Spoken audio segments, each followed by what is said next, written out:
Howdy folks, and welcome to the patch 8.5 test server with a mighty Jingles. Finally managed to get onto the patch 8.5 test server. The queues to get on are absolutely monstrous, but it's to be expected because, well, we're finally getting this thing, the Mark I Leopard German Tier 10 medium tank, and a whole bunch of German tanks are being thrown in to pad out a new German medium tank line. There's also some new Russian Tier 2, 3 and 4 light tanks, and they're a lot of fun. And there's a new premium British artillery. So expect in the next patch, 8.6, to see a British artillery line introduced. So we're going to be taking a look at all of them. And what this video is primarily going to be is just looking at them in the garage. And then I'll take you around the new map and show you the ins and outs of that. It's a very, very nice looking map. It's a new Chinese map. I think it's called Pearl Ridge or something. I can't remember. We'll show you it later. And then we'll take a look at a quick rundown of the new tanks that are in the game. I did manage to get onto the test server last night for some games with Quickie Baby on his live stream. Speaking of live streams, popping up on screen right now is my new permanent live streaming schedule. I announced this on Facebook, but there's not that many of you actually follow me on Facebook. Facebook's great for announcing things like this at short notice, but most of you are here for the YouTube videos, so there it is, my live streaming schedule. I will be doing World of Tanks every Thursday night with Quickie Baby. I'll be doing World of Tanks every Monday night with Circumflexes on their Twitch TV live streams, and War Thunder every Saturday night with HB Origin. So there you go. But moving back on to 8.5, let's start off, well, a quick look at which tanks are available. You've got down here at Tier 4, New German Medium, the 2001D. At Tier 6, the bridge between the Tier 4 and the Tier 6 is the Panzer III 4, which is already in the game. Then there's this new Tier 6 medium tank, the 3001D, which is like the baby brother of the existing Tier 7. 3002, it's the 3002D now, rather than the DB. DB just standing for Daimler-Benz. And that's the distinguishing feature of most of these tanks. They all feature Daimler-Benz engines. New boy at Tier 8 is the Indian Panzer, which looks like the baby brother to the Löwe. And then at Tier 9 you've got the Leopard prototype. And we're starting to look a bit modern now, aren't we? And then at Tier 10, the one that everybody is talking about, the Mark I Leopard. This thing is awesome, but more on that later. There's another German light tank thrown into the mix as well at Tier 7, a new German Tier 7 light tank. And that thing really does look ridiculous. It's a Scout Panther. It's kind of weird. In fact, we'll start off looking at the Scout Panther. As you know, in patch 8.4, the VK2801 got bumped up to Tier 6. And this is the new Tier 7 German light tank, the Scout Panther. And it's a Panther with originally a Leopard Tier 5 light tank turret. But it does get a turret upgrade in the shape of, well, it's basically the turret from the VK2801. Now, let's look at this thing stock, because this thing is going to be an absolutely horrible grind. Put the stock suspension on. There we go. That's what this thing looks like when you buy it. It's a Panther chassis with a Leopard Tier 5 light tank turret. And the gun, the only gun that you can mount on this thing when it's stock, is a Tier 3 gun. It's the 50mm L60. This thing has 67 penetration and 70 average damage on a Tier 7 tank. It is unforgivably bad. Unfortunately, you cannot fit any of the other guns until you upgrade the turret. And you can't fit the turret until you upgrade the suspension. So I'm just going to have a quick look here at the research tree for this thing. And there it is. So you've got this crappy stock gun, god-awful Leopard turret, a not very powerful engine. It's a 650 horsepower engine, and that sounds pretty good for a light tank, but this thing weighs 40 tons. Well, 37.92 tons stock, but it's still easily, this has got to be the heaviest light tank in the game. I don't really know where they get off calling it a light tank. It's a Panther chassis.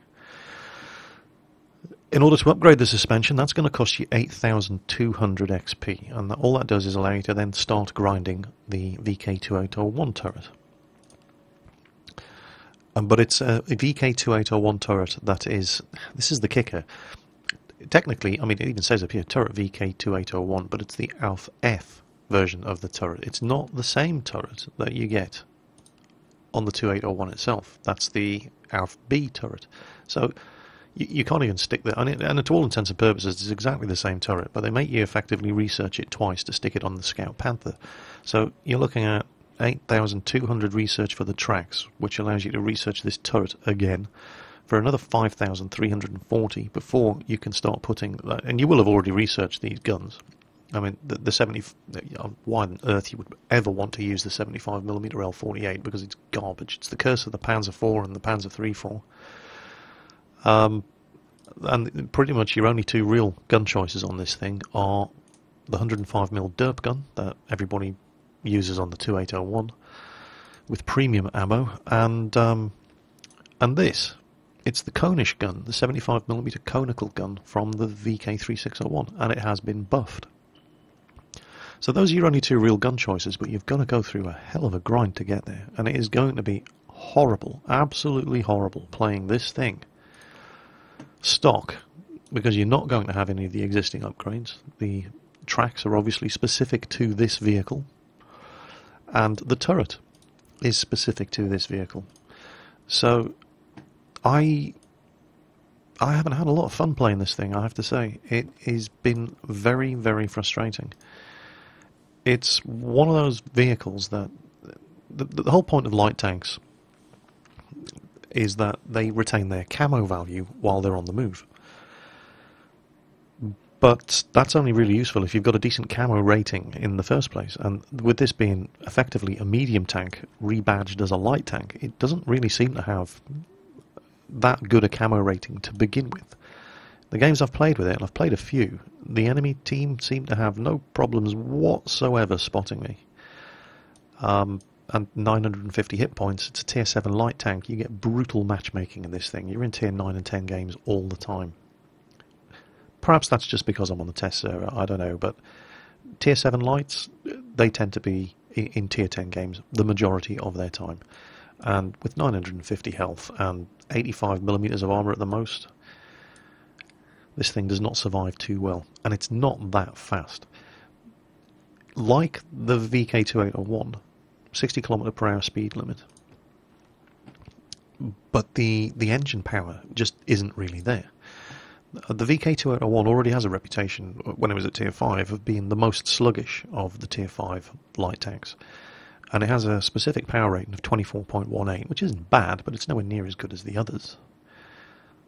The Scout Panther is even worse. It's even more sluggish. Specific power, horsepower per ton, 20.81. So this tank, and I don't want to go into too much detail on it, just in this little roundup, it's a hard tank to love. Why would anybody get one? Well, aside from the fact that you may want to get one just so you've got a German tier 7 light tank, if you look at the research tree, it's one of the two ways of getting to the Leopard. You can go via the light tank line, so you VK2801 drivers may be tempted to go this way if you don't already have any of the Daimler-Benz German medium tanks. If you don't already have a VK3002D, you're going to have to grind out towards the Leopard either from the Panzer III-4 or from the VK2801. My recommendation would definitely be at this early stage of the game to go through the VK3002D, because if you're going to grind your way up from tier 7, it's got to be easier doing it in a tier 7 medium, getting into tier 9 games at the most, than doing it in a tier 7 light tank, where you're going to be getting into tier 9 and 10 games all the time. That would be my recommendation anyway, just from looking at the tech tree, because basically patch 8.5 is all about getting the Leopard, and it's just going to be easier to do it in a tier 7 medium. Speaking of the mediums, there are a whole raft of new German medium tanks introduced, starting down here at tier 4 with this thing, the VK2001D. This is a difficult tank to love as well. Essentially, it sits here opposite the Panzer IV. It's an alternative tier 4 German medium tank. Not the Panzer IV, the Panzer III. There we go. There's the Panzer III. And there's the 2001D, which is basically a Panzer III with a Daimler-Benz engine, except that it's worse than the Panzer III in almost every respect. Here we go, let's just pull the stats up and compare them one next to the other. So there's the Panzer III and there's the 3002D. They've got the same amount of hit points, it's substantially heavier, it has a less powerful engine, it's slower, it's got worse power to weight ratio, it turns slower, the armour isn't as good, although the side armour is slightly better, the turrets are exactly the same, and it has the same selection of crap guns as the Panzer III. Turret traverse is the same, view range is the same, signal range is the same, but in every other respect it's not as good as the Panzer III, and the Panzer III wasn't famous for being a good Tier 4 medium tank in the first place. The gun selection is, well, you've got a choice of 3 guns and they're all crap. At least on the Panzer III you had a slightly wider selection of awful guns, which kind of begs the question, what's this thing there for? Why did they need to put it in? And I really don't have an answer to that. This thing doesn't look like being very good at all. So enough of that. Let's have a look at the new Tier 6 German medium tank. If you look in the tech tree, the gap between the two is here, the Panzer III 4. So after you've ground out the 2001D, whether you do that on the 2001D or the Panzer III to get to the Panzer III 4, if you don't already have it, the next obstacle is going to be the 3001D, and to get there you're going to need 26,800 XP, and it doesn't look too bad, you know. You're basically comparing this against, I mean, it's got some pretty stiff competition because the German Tier 6 mediums aren't too bad at all. You've got the powerhouse of the VK3601H, which is a great little tank. The 3001P, which has got one of the worst stock grinds in the game, but once you get it fully upgraded, it's not terrible. It's the size of a Tiger, but it's quick. And then, of course, you have the 3001H, which goes like an absolute rocket, has no armour whatsoever, but has a decent selection of guns. So it's got some pretty stiff competition. Let's have a look at it in the garage. And there it is. And it's pretty much just the little brother of the Tier 7 3002D. And we're looking at, 770 hit points, powerful 700 horsepower engine. It only weighs 33 tons. The power to weight ratio of this little bugger is 21.15, which isn't bad. And depressingly, 21.15, it's actually better. It's got a better power to weight ratio than the Scout Panther. That thing just is awful. But back to the mediums. Here we go. Very quick, 56 kilometers per hour. Very, very fast for a medium tank. Turret traverse, not the turret traverse, the actual hull traverse on the suspension, 38 degrees, fully upgraded. Not bad at all. Oh, yep. No, I'm just just check there. I wasn't actually looking at the. This is fully upgraded. I do have the right modules on it. Yeah, there we go. Didn't want to be feeding you the wrong information there. The turret traverse is kind of slow. It's got a choice of 2 turrets, and they both have the same turret traverse. That was one of the problems I found with the 3002 DB, and particularly the 3001H at Tier 6, when they were great brawling, medium, fast tanks. But the guns that they had could only be fitted on the big turrets that didn't turn very well, and so you could circle enemy tanks, no problem. You just couldn't bring the turret around fast enough to point the gun at them and shoot them. 32 degrees turret traverse isn't bad. And the gun selection isn't terrible either. It only has 2. One of them is utter garbage. It's that same 75mm L48, which is just an awful gun on the Panzer IV, awful gun on the Panzer III 4. It's an even worse gun a tier higher on this thing. But it does get the old faithful 75mm L70 with good accuracy, decent penetration for tier 6, and consistent damage output. Aiming time is 2.3 seconds. Not bad, not great, but it's on the acceptable side. This thing should be a decent alternative, I think, to the rest of the German Tier 6 mediums. And there are some pretty strong German Tier 6 mediums in there. This one certainly isn't a bad one. Moving up, 3002 DB. This one's already in the game anyway. If you've got access to this one now and you're even slightly interested in getting the Leopard, that would definitely definitely be my recommendation. Do it through this thing. I think you're going to be seeing a lot of people grinding 3002 dBs on the live server over the next couple of weeks, trying to stockpile as much experience as they can on this thing, just to make the grind up to the Leopard easier. And the 3002 dB, it doesn't really appear to have changed much at all. It's pretty much the same tank it ever was. It was a capable German Tier 7 medium tank. As far as the Tier 7 mediums go, this one tended to get overlooked because it sits in an awkward spot in the tech tree that doesn't really lead anywhere other than to the Panther, which is also a Tier 7 medium. And why would you grind out two Tier 7 mediums to get to the Panther 2? Most people don't bother.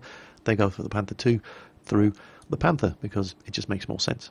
It's a faster way of getting up the German medium line. This one, on the other hand, now sits in another completely separate medium tank line. And it's not a bad tank. I mean, 1250 hit points, powerful 720 horsepower engine, weighs just a shade underfoot, 39 tons. Power to weight ratio, not as good as the preceding tanks, but it's still pretty mobile, 18.13 horsepower per ton. Turns very quickly. Turret traverse, they say this was always the problem. This was always the problem with the 3002 dB and why I didn't really like it that much. And it's kind of the curse of the alternative German mediums, in that they make these tanks that are really, really fast. Decent power to weight ratio. This 88mm gun, a good brawling German medium tank gun, and they go and stick it on a tunnel, on a turret that turns with glacial slowness, which totally, the tank itself is fantastic for getting into dogfights and circling, bigger tanks or other mediums or whatever, but you just couldn't keep the gun pointed at the target while maintaining the maneuverability, and that kind of killed this thing for me. Unfortunately, it still suffers from the same problem. The turret only turns at 24 degrees per second. So, 3002 dB, same as it ever was. It's certainly not a bad Tier 7 medium. None of the Tier 7 mediums are great tanks. I've seen people doing well in the Comet, but they're usually using premium ammo because the gun on the Comet isn't fantastic, even though, that seems to be the thing of the Tier 7 mediums, and this is no different whatsoever. And they're great little tanks, but their guns are garbage. Possibly the only difference there being the Centurion and the T20, which both have pretty decent guns. But moving up, we have the first new kid on the block at Tier 8, the Indian Panzer. And this is it's an interesting tank. I actually think this might be quite good. It's a Tier 8 medium, so let's compare it to the Panther 2, because that's its most direct competitor. Oops, there we go. So here's the Panther 2, and there's the Indian Panzer. It doesn't have quite as much health, but there's not much in it. It's only 150 worse with 1300 hit points. It's a lighter tank, but it does have a less powerful engine. And if you look at the specific power, 15.79, these things are getting worse and worse horsepower per ton as they go up. The Panther 2, better. You're going to be more mobile in the Panther 2. It just accelerates better.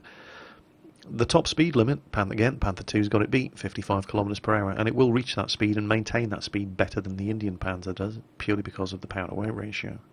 It doesn't have as good armour on paper, 90mm, but it's got 90mm at the side as well, which is better than the Panther 2.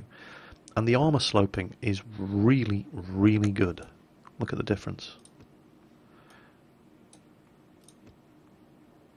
So that's not bad. And that's interesting. You're going to be able to use that if you're clever. It's also a smaller target. It's a much smaller target. So, interesting start. The turret turns faster. So if you like getting up close and personal with the Panther 2, you're going to find that the Indian Panzer is better for it. The view ranges and signal ranges are comparable. There's like a 10-meter difference either way in both of them. But it's the guns. It's all about the guns. And this thing has the first 90mm German gun. And there it is. It's got a choice of 2 guns. Actually, no, I'm telling you lies. It's got a choice of 3. It's got your standard 88mm short-barreled L56 gun, which is sort of the curse of the German Tier 6 mediums. And then it's got the L71 88mm, which you also get on the Panther 2. Do you? Oh, no, the Panther 2 gets a... No, yep, there it is. I'm seeing things there. Of course, you do get it on the Panther 2. So it's got the same gun as the Panther 2, which you can use if you prefer. But then it's got this new one, a 90mm KWK-54. So, of the 2 guns, which one would you use? Well, it's got a better rate of fire, 8 rounds per minute versus 7.79 rounds per minute. It's got better penetration, 212 versus 203. It does the same damage, it's got the same accuracy, and it's got the same aiming time, and it weighs less. So it's not going to affect your power to weight ratio to as much of a degree. It's basically, I mean, the 88mm L71 on the Panther II is one of the best, or possibly the best, Tier 8 medium tank guns. And this thing is better. So that's good news. I think this thing could turn out to be a really, really good Tier 8 medium tank. And one of the high points of the line. The only problem is here on the test server, if you're driving anything that's Tier 8 and can get into Tier 10 battles, what tends to happen is you are the only thing in the game that isn't Tier 10. So it's really, really hard to get a feel for how this thing performs on the test server, because it's literally you and 14 Tier 10s and then 15 Tier 10s on the enemy team. That's just the way. That's just you know, the kind of people who are queuing up for a game in this thing, unfortunately. But I think this thing could be good, and certainly a viable alternative to the Panther II. It's certainly got a better gun. But then we get up to Tier 9, and to get to Tier 9 you're going to have to shell out. Let's have a look at the research tree. Show you what sort of XP you're going to have to do to get these things. For the 3001D, that's 26,800 research. The 3002 DB, which is already in the game, 46,800, and it's going to set you back 1.3 million credits. At Tier 8, 81,100 XP, 2,420,000 credits. To get to the Leopard PTA, 172,800 research, 3.4 million credits. And the Leopard 1, a stonking 216,000 research, and your standard Tier 10, 6.1 million credits to buy. Let's have a quick look. See, this is good to see, because you're going through the guns to get to the Leopard prototype. So, and you're going to want to get that gun anyway. So that's good news. It always irritates me when you see tanks that have great guns, but they sit off to the side of the research list, and you know, where you have to go through the engines to get to the next tank, and you don't have to get the guns. So it's nice to see a research tree where, you know, you're going through the stuff that you're going to want to get anyway to get to the next tank. So that's good. But before we go on to the Leopard prototype, one thing that is going to come back to piss you off over and over and over again with this new medium tank line is the engines. And this is the kind of the feature of most of these things, in that they're all using Daimler-Benz engines. But the problem is that the engines that they use are, for the most part, unique to the tank that you use them on. It's not like when you're going down the Henschel line of German heavies, when every single one of them uses the engines that the previous tank used. So as soon as you upgrade the suspension on the next one that you unlock, you can pretty much stick the first 2 or 3 previous engines in it, and you only have to grind out the XP for the top engine. That's not the case with these things. This is going to be really frustrating. Starting down here at the 2001, look at these engines. Maybach. It's a Maybach engine. It's not even a Daimler-Benz engine, but you only use it in the 2001. The next engine, again, another Maybach engine, which you only use in the 2001. And of course, bang. Every single one of these engines, and you don't have to unlock any of them to get to the Panzer III-4, you cannot reuse on future vehicles. You get up to the Panzer III-4, and you know, it's the Panzer III-4. The 3001D, stock engine. Well, it's a stock engine, you get it anyway, you don't have to research it, but it's specific to that vehicle. Maybach 210, well, you can use it on the Tier 7 light tank. You can't use it on any of the other mediums that you're going to be grinding. And the Maybach 230, same story. Well, you can at least use this one on the 3002D, but let's have a look. Is it the stock engine on the 3002D that you're going to get anyway? Maybach HL230 TRM? No. Oh, that is good news. That's probably the only bright spot of light on the horizon as far as the engines go on these tanks. You can at least reuse that one, but that's the first one we've seen that you can recycle on a later tank. The top engine on the 3002D, the MB507, you only use on the 3002D. You get up to the Indian Panzer, stock engine, completely new engine, the one engine upgrade. You're going to want to get, because finally you're getting something you can actually recycle and use on the next tank up. but it's going to be frustrating, and you're going to be grinding out a lot of unnecessary XP. No, aggravating XP for stuff that you don't need to get to the next tank, but you're probably going to want to use to make grinding playable. But then it's just a waste, because you're hardly ever going to be reusing this stuff on the next vehicle up. But we finally made it up to tier 9, the Leopard Prototype A. And this isn't a bad tank. It's not bad at all. Let's compare the stats with some of the other tier 9 mediums.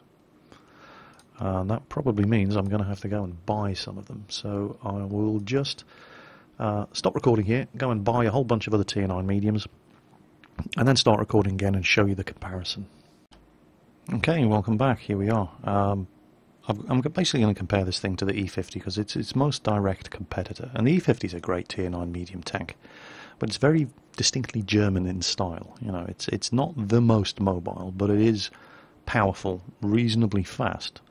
Accelerates to that, well, it's reasonably fast. It's very fast, 60 kph. Accelerates quite well to that speed. It has pretty good power to weight ratio for, you know, such a big medium tank of 18.66. It's a beast of a ramming machine. It gets a fantastically accurate gun. And it's pretty well armoured for a medium as well. And it's kind of like, certainly as far as the actual chassis and the power and mobility go, well, here we go. Let's just compare them. It's probably the easiest way to look at it.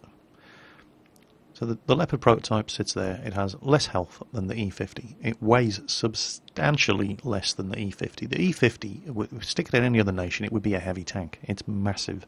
It's heavy. It's got a big old gun. The Leopard Prototype, substantially lighter, but also has a substantially less powerful top engine. But it doesn't really need an engine as powerful as the 1200 horsepower Maybach. If you look at the power-to-weight ratio, the E50, 18.66, the Leopard Prototype, 20.95. It actually has a much, much better power-to-weight ratio because it doesn't weigh as much. Also, the turret traverse on the Leopard Prototype is fantastic. It's 42-degree turret traverse, so it's fast, it's agile, and it swings the turret around like nobody's business. Now, what it definitely does not have is any kind of armour whatsoever. The E50 was one of the most heavily armoured and best armoured and angled of the tier 9 mediums, with 120mm at the front, 80 at the sides and rear, and a pretty good turret with 185, 80 at the sides and rear. This thing, not so much.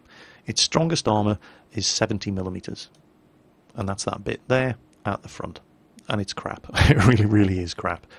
35mm thick at the side. You're going to get overmatched by...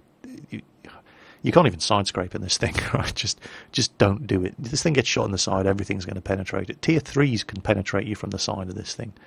And the hull armour at the rear, 25mm thick. These tanks are not about the armour. You can bounce shots in these things. If somebody was shooting at you at the upper glacis front plate like that, it would probably still manage to bounce. But you cannot ever be counting on your armour to save you when you're driving one of these things, because it just won't. The armour is utter garbage. Don't even bother looking at the numbers. It is not about the armour on this thing. Turret traverse, also better than the E50, 36 degrees. Not terrible. Good view range, 400 metres. Better signal range than the E50, 750 metres. But it's the guns. So let's compare those two. E50's gun, very, very good, 105mm KWK 45 L52, and the Leopard gets a British gun, 105mm Royal Ordnance L7A1, although this one's specific to the Leopard Prototype. Now, this is the thing that lets the Leopard Prototype down, and it's the rate of fire and DPM of the guns. The E50 gets to fire 6 shots per minute, and it already has one of the slowest firing tier 9 medium tank guns. Well, the L7A1 only has a rate of fire of 5, and that really does hurt this tank. The penetration is way better, 268. It's effectively a tier 10 gun, whereas the E50 gets a tier 9 gun. So with the 220mm of penetration on the E50, which works because it's so accurate, this 268 it's tier 10 tank gun standards.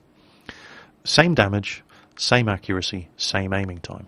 So the only real difference between these two guns is that the E50 has much better rate of fire doesn't have as much penetration.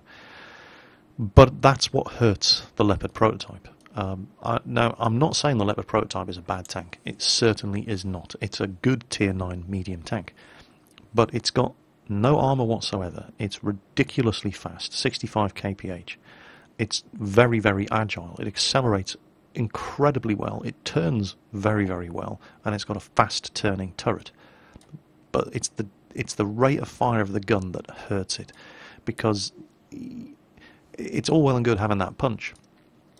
But what I found playing the thing, and from watching Quick Baby's live stream while I was trying to get onto the test server last night, is that you spend far too long waiting for the gun to reload and putting those shots into the sides and rears of enemy tanks. And it just doesn't have any armour. And this thing would be great if it just fired a little faster. As it is, it's just good. It falls just short of greatness. And the alternative gun selection is the same 90mm gun that you had previously on the Indian Panzer, which does have a much, much better rate of fire. In fact, it's even 10 rounds per minute. And the penetration isn't that bad. Again, you know, let's compare that gun, which you get on the Tier 8, compare it to the gun on the E50. And it compares pretty favourably, you know. It's as accurate, it's got the same aiming time, the damage isn't there, it's 240 versus 390, but the rate of fire is so much better. And the penetration is comparable, 212 versus 220. So, which gun should you be using on the Leopard prototype? That one? Or that one? I really don't know. It's a tough call. You're going to want to be using... I mean, you look at the two guns, one's a Tier 8 and one's a Tier 10, and it's like, well, no-brainer, stick the 105mm on. And it certainly can be made to work. I mean, I need to stress this. It's not bad. It really isn't bad. But it's just the DPM is so much worse than any of the other Tier 9 mediums because of the slow rate of fire and the fact that it doesn't do that much more damage. And I'm left wondering if maybe you shouldn't be using that one, just because of the nature of how the tank works, because it is very much a brawling, flanking, rushing, ambushing medium tank. And in a tank like that, I tend to find that you want a gun that you know, like the T-54, like the T-62A, that just pumps the shots out. It's kind of like the Chinese mediums that get the choice between the monster heavy tank gun or the proper medium tank gun, and that can work quite effectively. This is a lot like the Chinese mediums in that respect, and that's basically your choice, because that is definitely a medium tank gun, that 90mm, and that 105mm is definitely a heavy tank gun. So that you know, that's the choice, the Leopard prototype. Which one are you going to go for? And I think it's going to come down to personal preference. I've been playing it with a 105. I'm going to have some goes with a 90mm, and just to see which one really suits the tank best. But I don't want to sound negative about this. This is not a bad tank. It's up there with the other Tier 9 mediums. I'm just not entirely certain about that 105mm gun. But even with the 105mm gun, it's still a good machine. But nobody really cares about the Leopard prototype, because it's all about this baby here at Tier 10. This absolute monster. This beautiful, beautiful tank. And it's in the same boat, if you like, as the Leopard prototype. As far as armour goes, you know, it doesn't have any. Let's have a look at the stats here. It's just short of 2,000 hit points, so that's not bad, 1950. It's quite light, only weighs 40.45 tonnes, fully upgraded and outfitted. Powerful 830 horsepower engine. Power to weight ratio of this thing, 20.52. It's actually, well, it's slightly less than the power to weight ratio of the Leopard prototype. It's still pretty damn good. Speed limit, 65 kph, and it will reach that speed no problem whatsoever and maintain that speed even over rough ground. The traverse speed on this tank is absolutely phenomenal. 54 degrees per second. This thing can turn on the spot. It feels like driving a T50-2. A very big T50-2, but this thing is so amazingly manoeuvrable. It's an absolute joy to drive. Armour, same as the Leopard prototype, forget it. This thing doesn't have any armour. The most armour it has, 70 at the front, 35 at the sides, 25 at the rear. The turret is garbage as well. 52 at the front. It's a tier 10 tank with 52mm of turret armour. 60 at the side, 60 at the rear. The turret's actually better armoured at the sides and rear, but it's still garbage. Don't expect, like with the Leopard prototype, if you're relying on your armour to protect you when you're driving this thing, you're doing it wrong. It's all about the speed and the manoeuvrability. Interesting point to note about the armour of the tank. This thing at the back is a no hitbox zone. You can shoot at that all you like, the shots will go right through it without damaging a thing. So don't waste your time shooting at that thing. And why would you need to? It's not like it's a weak spot. The whole tank is a weak spot. Everybody who shoots at this tank and hits it is going to penetrate and do damage. So the trick when you're driving this thing, pretty much like when you're driving the Leopard prototype, is not to get hit in the first place. And this is a very, very, very good tank at not getting hit. Powerful engine, low profile. Compare it to the E50. It's a smaller machine. It's a much more lower profile and harder to hit machine, not only because of the size of the thing, but because it's so bloody fast. And the reverse speed of this thing is off the charts as well. I haven't actually measured it, but it seems to reverse at like 20, 24 kph as well. It's really quick going backwards. It turns like you wouldn't believe. And the gun, oh my god, the gun is awesome. The L7A3, 6.67 rounds per minute. The DPM is just great. 268 penetration, 390 damage, 0.3 accuracy, and a 1.9 second aiming time. That is it's just fantastic. The gun is absolutely amazing. Back on the patch 7.5 test server, everybody was driving the new M48 pattern because it was just amazing. It was one of those tanks that you could fire on the move while going at full pelt across a rough ground and still hit the target. This isn't quite as good as the patch 7.5 pre-nerf pattern was, but it's reminiscent of it. The gun is amazing. It is such a powerhouse of a tank.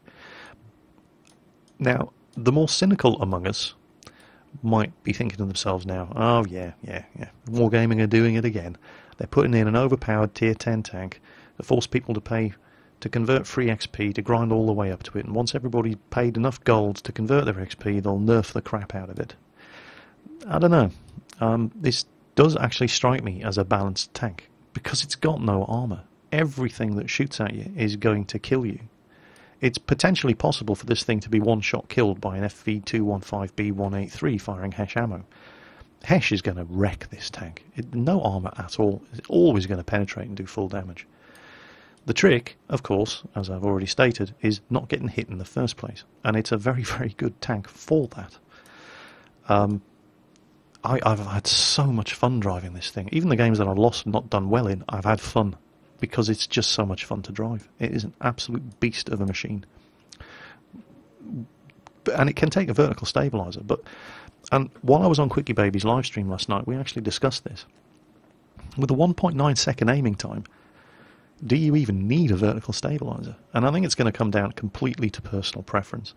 Because coated optics, this thing's got a 410 meter view range. Coated optics might be a very, very good alternative. I mean, you're obviously going to want a gun rammer. I've stuck vents on because vents are just great. 5% of all of your crew skills is just, for me, it's a no-brainer. If I can stick vents on a tank, it's normally vents and a gun rammer, and it's usually just the third option of what I'm going to go for. Vertical stabilizer or coated optics. With the 1.9 second aiming time, you don't, and 0.3 accuracy, you can probably get away, if you're a good enough shot, with not using a vertical stabilizer and going for coated optics. But it's going to come down, I think, to your playstyle and just which you prefer. Both are fantastic choices and makes this an absolutely amazing tank. It's my playstyle down to a T. It is so quick and manoeuvrable. It's fantastic. And myself and Quickie Baby were talking on the live stream last night when we were playing these things. Which other tanks would you give up if you were given the choice to get this thing? I would trade in my Batchat for this thing in a heartbeat. I would trade in my E50M for this thing in a heartbeat. If I had an M48 Patton or a T62A,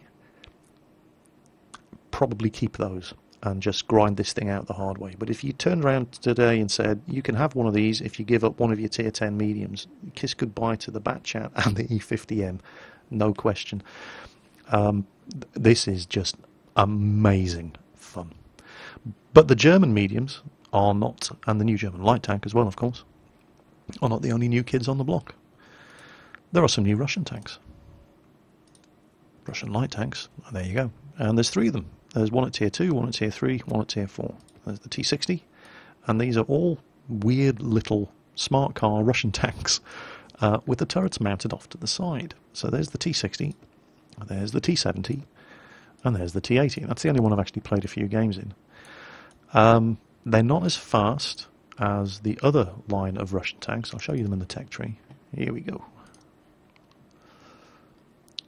Yeah, you've got the BT2, the BT7 and the A20. These things are the rockets. These things they're not slow. 45 km/h speed limit on all 3. They're certainly not slow, but they're not as fast as the A20, which does 72 kph, the BT7, which does 66, the BT2, which does 55. They're certainly not as fast. But the one thing that they are is an alternative means of getting to the T34 without having to go through that god-awful A20. So that just seems to be what they've been put in there for, as well as being fun tanks to play. They put in those new German tier 2 and 3 light tanks in the previous patch as well. And these are monstrous fun. The Panzer 2G, the Panzer 1C. Where is he? There we go, the Panzer 1. But these tier 3 German lights are immense fun, and it just looks like they've put these in the Russian tree as direct competitors to them. They seem to play very, very similarly. Let's have a look at it in the garage. What have we got? 350 hit points? Yeah, it's only tier 4. Weighs nothing, 12 tons. 210 horsepower engine and 12 tons.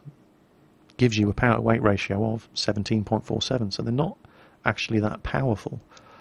45 km/h speed limit. Not as good as the existing Soviet tier 2, 3s and 4s. Armour, garbage. You know, it's only a tier 4 light tank, but it's very well sloped at the front, and it's a very, very small target to hit. What else do we have? Turret traverse, very fast, 45 degrees. Way better than on the BT series of tanks. And a pretty good view range as well for tier 4, 330 metres.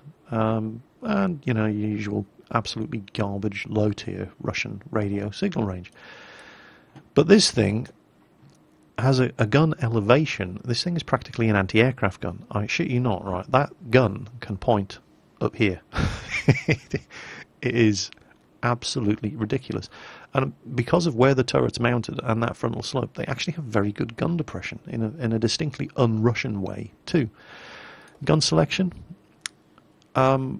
Well, there's this 37mm automatic just for shits and giggles, which I think you also get on, the T50-2 and the T50 and the T46. And yeah, if you're playing your Russian low-tier light tanks, then you'll have seen this gun before. But then there's this thing, which I kind of like, the 45mm VT43, and you only get it on the T80. But look at that, 75 penetration.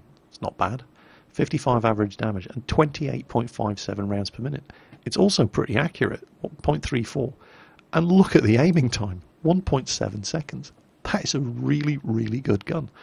And I'm probably going to get one of these, pimp it out like this, and go trolling low-tier games, because it looks like being a lot of fun. And I have had a couple of fun games in that, which over the course of the next couple of days, I'll be showing you some of the games that I've played. But for now, it's just a roundup of the tanks in the garage, and then having a look at the new map.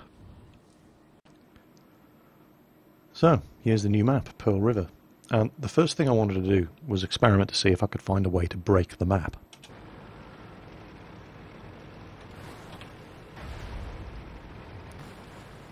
It's difficult to get up here by yourself. You can get up quite easily if somebody gives you a push.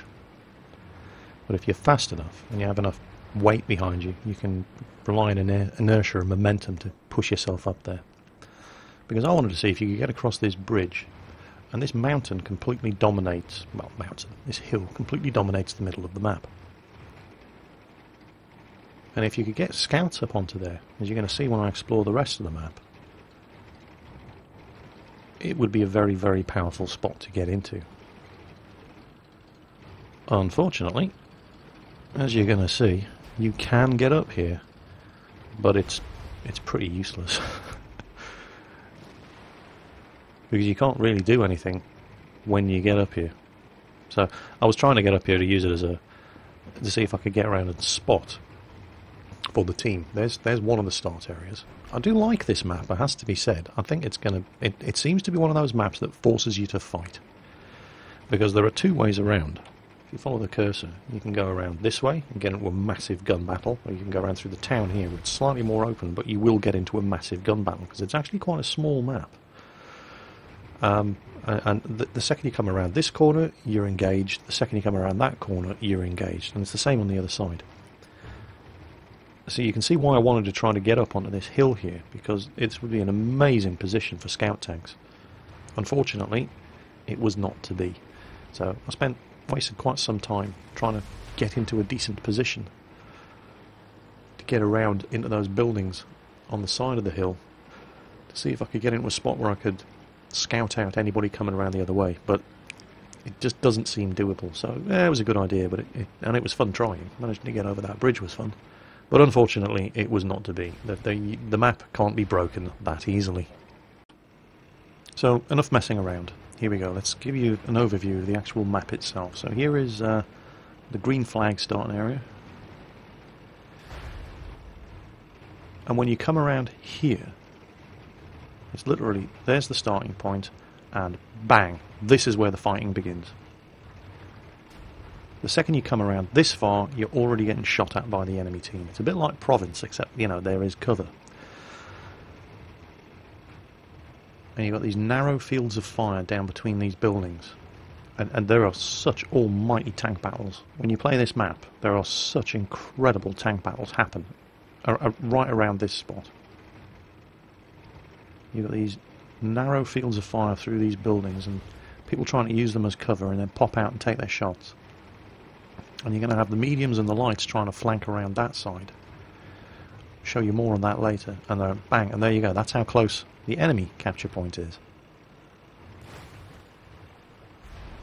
So it is quite a small map. You don't seem to be able to get up onto there. That would be a good spotting position, but it doesn't look like you can get up there. And again, you can't get up that side from here. You can from the other side, but this isn't a way, you know, for the team that starts on that side, this is definitely not a sneaky route into the enemy base. Unless you hook around. But look how exposed you're going to be. So, let's have a look around and see if we can find any decent scouting and spotting positions, maybe places that tank destroyers can go. And this, right here, looks to be one of them for the team that starts on this side of the map. In case it wasn't obvious, I'm driving the new Tier 7 light tank, the Scout Panther. And it seems pretty quick, but T50-2s rocket past you in this thing. It really does have a very, very poor power to weight ratio. Coming up the side here, this is the route that if you're going to try to flank, you'll have to take coming out of that base on the way into the battle. And there's lots of cover here. Artillery with high firing trajectories are going to be able to park up behind there. This is pretty much where the artillery is likely to go. And here's the other team's start point. I'll take you around and show you the other side. The two main points where, no I won't, where battle usually occurs. Alright, so from this side we're going to look out and try to find what spots you should be going to if, for example, you're in a tank destroyer, to get sniping shots in on the fight as it develops around that side of the town, and the good scouting points. So this is the route that you're going to be taking when you come from that base. There's a little back road around that side. And I don't know if you've noticed, actually, have a look at the top of the screen. This is another new feature which I forgot to mention. The amount of tanks left on the enemy team appear to either side of the score. So this is only a training room, there's only 4 of us here, but those would be full. and would start to shrink as, you know, tanks get knocked out. So that's a nice new feature.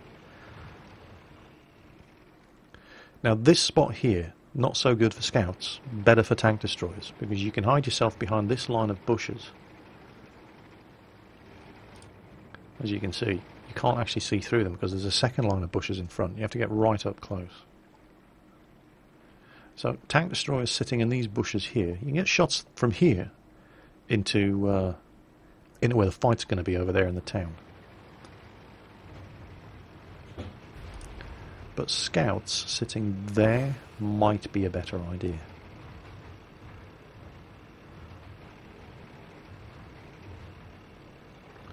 And from the other side seems to be a little bit more tricky.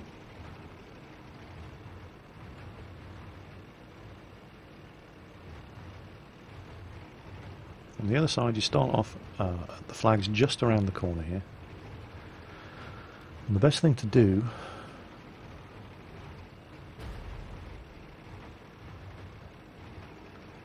seems to be, from this start point, head across this ford and up around the back road, or straight across over there if you're in something fast enough to beat being spotted by enemy rushers. Up around here, and there's a couple of spots I found where you can get some good scouting in, or if you're in a sneaky tank destroyer, get some good sniping in. But you need to be fast because you're exposed when you come around here. And again, if you're in a quick artillery, that looks like a really good space to park up. So the French artillery probably going to make a beeline for up there to lay up while they're loading their first magazine shot, for example in the Batchat 155s. And over here, I played a game in this tank where I had some really, really good spotting done from this position. Unfortunately, my team absolutely sucked, so it didn't do me any good, but there. And it's not a bad spot for a tank destroyer that can reverse quickly as well, because you fire from here. The second you fire from here, everybody's going to see you, unfortunately. So the scouting and spotting opportunities don't seem to be quite as good on this side of the map. Or for the team that starts on this side of the map. I'll just show you the route from here for the fast mediums and the light tanks that are going to try rushing around the flank. This is the only real side of the map where you can do any outflanking. The other side, it's all just narrow canyons and choke points with lots of artillery cover.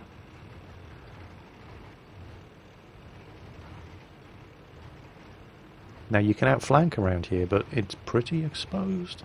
It is pretty exposed. It's by no means easy to do. You've got this big exposed patch here before you actually get into cover.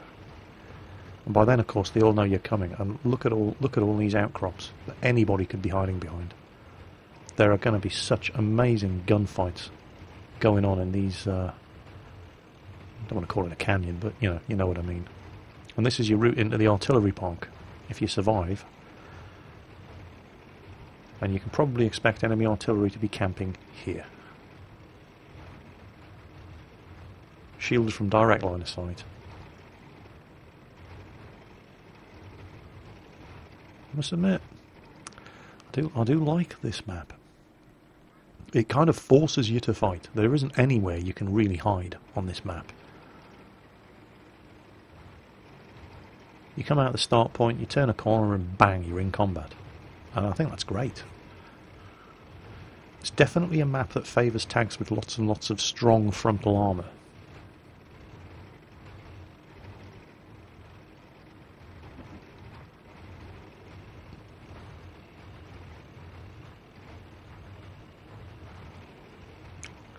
And I get the impression that tanks with, autoloaders, they're going to... This, round here, that route I just drove round here is going to be where the tanks with the autoloaders go to fight it out. So that's this side of the map. Let's show you the other side of the map. So, coming from the same start point, instead of taking a left turn, you take a right turn, head under the bridge, and you come round to the other choke point on the other side of the map. And there's no outflanking here. This is all face-to-face, full-on, knock-down, drag-out tank combat. But there's a lot of artillery cover around here. I'm trying to get up here. It's not working. You'd need a Congo line of tanks. Congo line? A Conga line of tanks to push anybody up there. And even if you did get up there, there's no cover anyway. Waste of time. And look at this. I'll pause things here and have a look around. There's no outflanking going to happen here whatsoever. You can't get up there. Not without help anyway. And even if you do get up there, it's all bare-arse ground. You'll just get shot at. So you can't really outflank and do any spotting here. You can't climb up these ridge, you know, the walls at the side. It's all pretty much just front towards enemy, charge. And there was some amazing tank battles that happened in this part of the map here. But there's plenty of artillery cover as well, which is good. And it all seems to be just firing, advance from cover to the next bit of cover, fire, backing each other up, pepper potting forward, pop out, fire, rush forward to the next spot, get into cover, pop out, fire.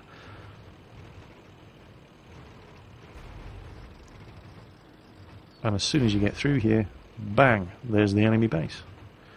So you can see just how close together the two sides of this map are for both teams.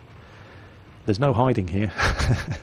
And I like that about this map. You're pretty much forced to fight the enemy team whether you want to or not. There's very, very few places where you can go and hide. And I like that. I think it's going to reward aggressive, competitive play. So that's the new map, Pearl River, another Chinese-themed map, and I really do like it. I think it's going to be a very, very fun map to play on. So congratulations to anybody who's still with me after this monster, almost hour-long video. I will be battling through the test server queues to get more test server footage to show you of actual games. I do have some already that I can put together to make some videos. And I'll be going into more in-depth detail on as many of the tanks as I can possibly cover, and bringing you some gameplay footage and showing you how you can expect these things to actually handle in battle. So I hope you're going to stick with me over the course of the next couple of weeks while the test server is still up. Take care on that battlefield, folks, and I'll catch you next time.